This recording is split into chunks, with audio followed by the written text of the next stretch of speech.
A series of bombings in gun battles this weekend have left more than 100 people dead in Kabul, Afghanistan.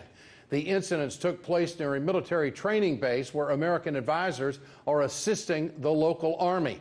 The latest spat of violence in Afghanistan is new evidence insurgent forces are more resilient than U.S. allied forces had anticipated. For more on this, let's turn to Manila Chan tonight, who's been following this story. Where is this all going? You know, and it's a big mess in Afghanistan right now. You know, under Trump, the U.S. troop count in Afghanistan is now hovering around 14,000 men and women in support roles, though, to the Afghan forces. But that doesn't appear to be hindering the violence there whatsoever.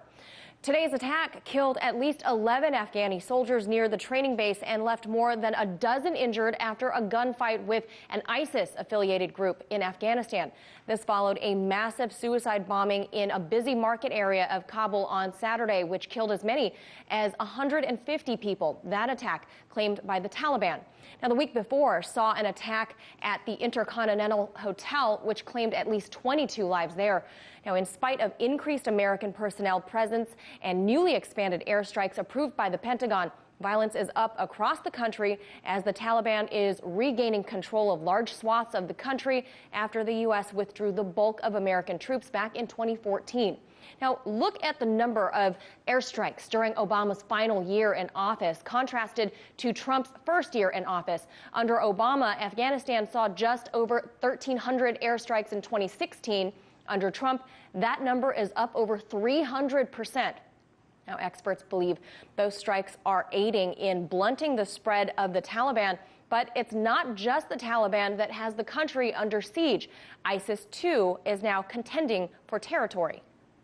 Well, they're competing right now simply because they want to impress upon the general population that they are unsafe, that their government cannot protect them. And as a consequence, both Taliban and ISIS, particularly in the large city areas, are competing with each other in that regard. However, they have joined forces in some cases in the north and in the east of Afghanistan, where ISIS has a concentration.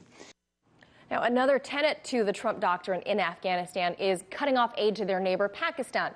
The administration seemingly unhappy with how Pakistan is handling cross-border insurgents.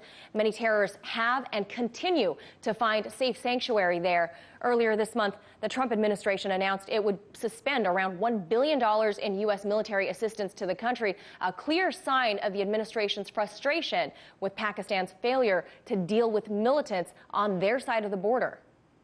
One of the problems that could emerge with cracking down on Pakistan is that they could cut off our supply line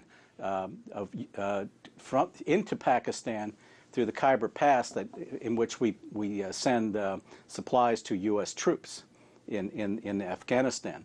That could conceivably be their reaction in the near future, especially if we start hot pursuit of terrorists when they jump from Afghanistan back into Pakistan.